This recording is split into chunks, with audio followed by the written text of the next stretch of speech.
الذي خلق الموت والحياة ليبلوكم أيكم أحسن عملا।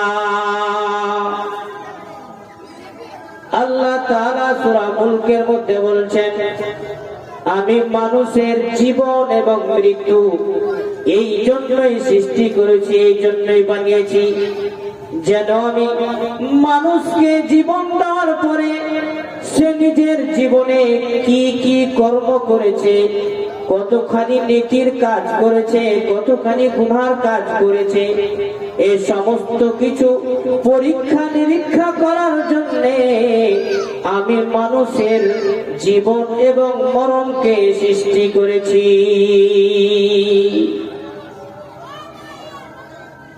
আল্লাহ তাআলা